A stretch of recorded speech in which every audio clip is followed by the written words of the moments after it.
લાભપાંચમના પાવન તહેવારને લઈને ભરૂચના વેપારીઓએ આજે પૂજા અર્ચના કરી વેપારની શુભ શરૂઆત કરી છે।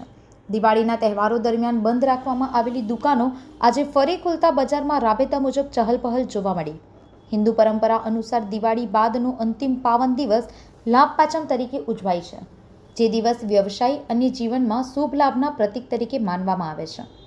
ભરૂચના વેપારીઓએ દિવસની શુભ શરૂઆત સાથે દુકાન ખોલી અને નવો વ્યવસાય શરૂ કર્યો। આ દિવસે વેપારીઓ અને લોકો માટે શુભતા, લાભ અને સમૃદ્ધિ મેળવવાની માન્યતા હોય છે। મારું નામ મહેશભાઈ રતિલાલ નગરાસના છે। હું તુલસીધામ સોસાયટી D32માં રહું છું અને અમારી દુકાનો શોપિંગ સેન્ટર અમારું છે। દિવાળીથી અમારી દુકાનો બધી બંધ થઈ જાય છે ને ભણવાવાળા હોય તે ભણવા જાય છે અને નોકરીવાળા હોય તે નોકરીમાં પણ રજા મૂકીને બધે બહાર ફરવા અને મજા કરવા જાય છે। પછી આ લાભ પાંચમનું જ મુહૂર્ત અમે રાખીએ છીએ। લાભ ને પાંચમ એ વસંત પંચમીના મુહૂર્ત કરતાં પણ વધારે, કારણ કે વસંત પંચમી કહેવાય છે, ત્યારે આ લાભ ને પાંચમ આ બધા કરતાં વધારે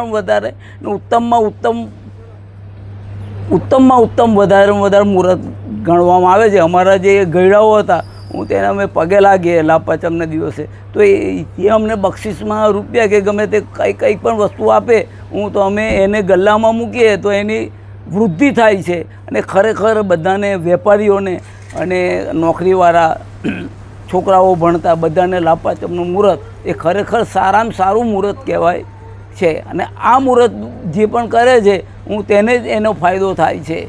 બાકી બીજાને કોઈ ધારો કે તમે એને માટે સોનું ખરીદો, ચાંદી ખરીદો, તો એમાં પણ વૃદ્ધિ સારી થાય છે। એટલે આ મુહૂર્ત જેવું મુહૂર્ત બીજું કંઈ કરું સતત સત્ય છે, તેવી રીતે લાભ પાંચમ પણ એક સત્ય જ છે।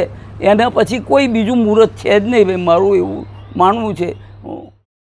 ભરૂચથી સંવાદદાતા સાથે અભિપ્રાય ન્યૂઝ, વડોદરા। વધુ સમાચાર જોવા માટે અમારી YouTube ચેનલને સબસ્ક્રાઇબ કરો અને જોડાયેલા રહો ફેસબુક, ઇન્સ્ટાગ્રામ અને ટ્વિટર પર।